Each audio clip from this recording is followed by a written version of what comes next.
Everybody, this is Dr. Jesse Jackson III, best-selling author, facilitator of the Don't Kick 'Em Out book and training series. Welcome. I want to say a big hello and thank you to all of our viewers, particularly the people that send us messages about their appreciation for the videos, how the videos helping them on their campus and what they're doing and issues they're having. We really appreciate that feedback. It's very helpful.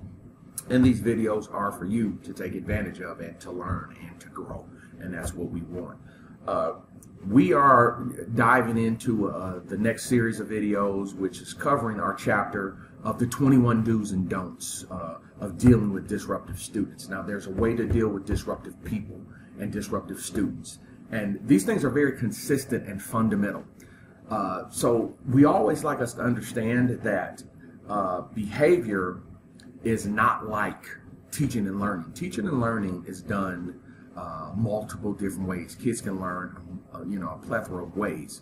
With behavior is a fundamental process. And when you're trying to establish behavior norms and trying to get a kid to behave a certain way, there are standards and structures and procedures that need to be in place across the board, or you will waste a lot of time, which is what we're doing. You'll be very frustrated, which is what we are, and you'll get mixed results, which is what we get.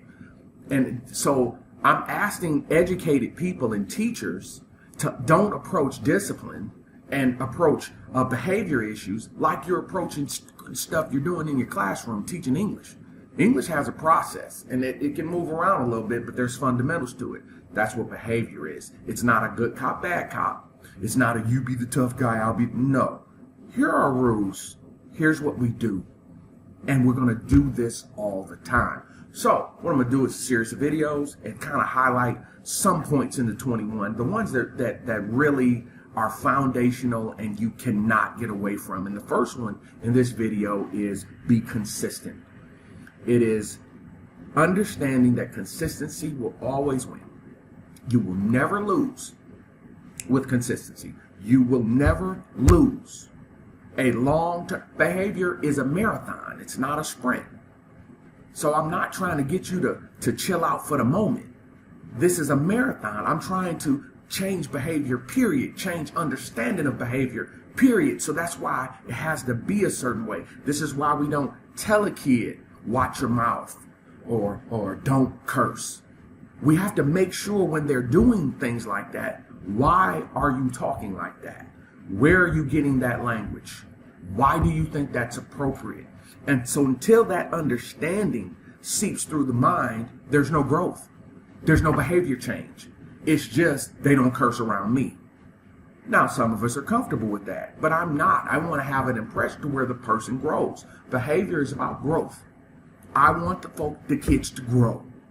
So when you talk about growth, it requires consistency. Exercise and diet requires consistency. Be consistent. No breaks. Follow your procedure, your program every single day. The kids have got to know you're going to run your program every day. They have got to know what you're going to do when they do X, Y, and Z. Consistency is the breakfast of champions. And what we find out is that 9 out of 10 situations where behavior is a struggle, there is a failure to be consistent and to follow your own program and follow your own rules. If you're not going to follow, now the key is not even the school rules, folks. The rules you put on your wall, you didn't follow. Now that's kind of hard to accept, okay?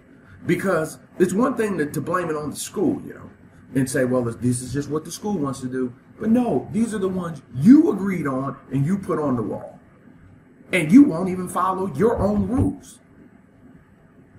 If you're not going to follow through, you create your own problem.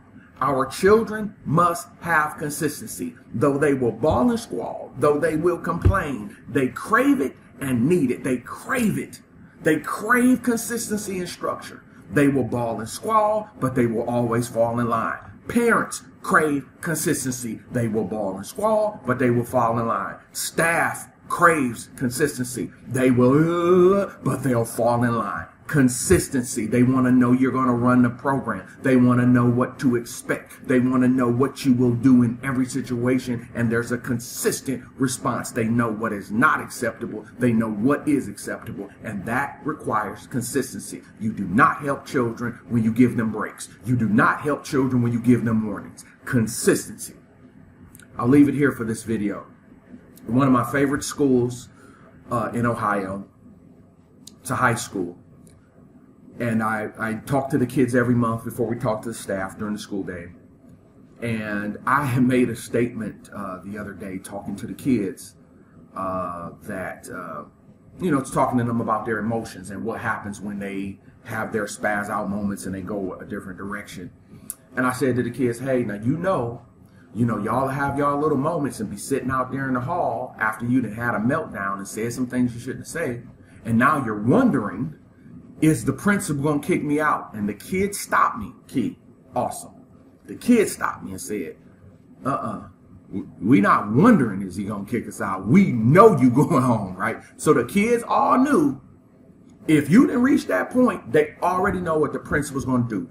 All the children in the institution know that's the cutoff. That cell phone, if I'm out in the hall for that, I know I'm going home. The kids corrected me so that I was aware that here we don't do that. That's the standard. Consistency. The kids know what you're going to do. They know where the line is, what's acceptable, what's not acceptable. And that starts with consistency. And that is a personality trait, and that is something that you have to pound and you have to do every day and be willing to do every day, because if you don't and you back off of it once, you are now known as the worst term. Well, there's 3 worst terms people could say about you. Well, liar, thief, inconsistent. So you're in the top 3. Inconsistent means you're flip-flop. We don't know what you're going to do. And that's the worst thing professionally anyone can say about you. Be consistent. Consistency will always win. No breaks. This requires the courage to confront. Dr. Jackson here. Hopes these things help. I'll see you in our next video.